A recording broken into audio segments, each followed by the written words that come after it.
look at something right now. Think of some major goal you want, or maybe it's one you're already working on and you have experienced a lot of setbacks, a lot of defeats. You've experienced a lot of disappointment. Maybe you've already given up. And maybe you just need a little fire, a little encouragement to get back in the game again. Here's what I want you to look at. There are winners, there are losers, and there are people who have not discovered how to win. And all they need is some coaching. All they need is some help and assistance, just a little support. All they need is some insight or different strategy or plan of action to make some adjustments that will open up the key to a whole new future for them, that will give them access to the unlimited power that they have within themselves. That's all that they need.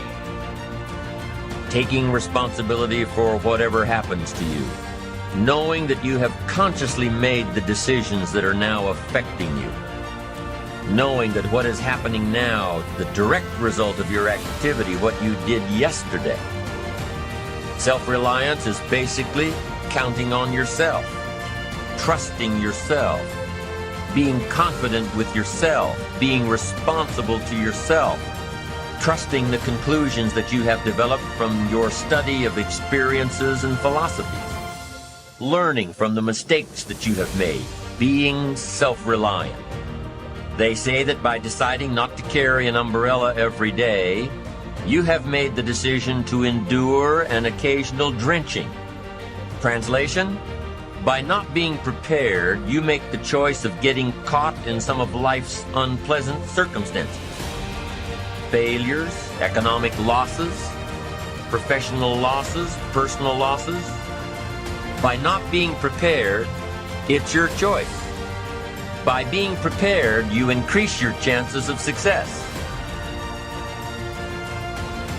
What it takes to be happy, we have to understand what is our current blueprint of how our life's supposed to be. What do I mean by blueprint? Well, we have a story in our head of how life's supposed to be. Some people's story is you work hard in school, you become really great, you're a nice person, you're a good person, and then you grow up and you take care of yourself and you find the ideal man and you fall in love and you have a white picket fence and you have 3 perfect children and you live happily ever after.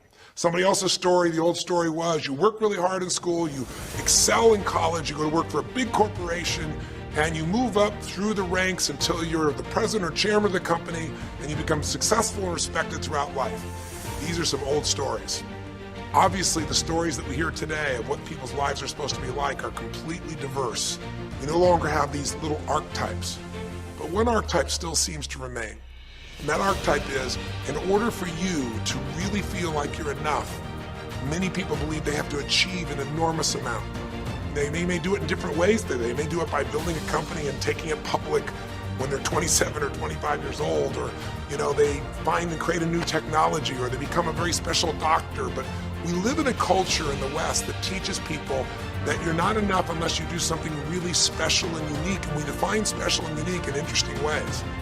A school teacher is not special and unique. A mother who stays home with her children day and night, sculpting their minds, their bodies, their souls, and their future is not special. We live in a world today where we treat teachers like they're nobody and pay them accordingly, and we wonder why our children seem to have challenges in learning and growing or being engaged in school. We spend thousands of dollars on some item like a computer, but what we look at overall we invest in for the teacher and for that person who's the personal connection with them is so small.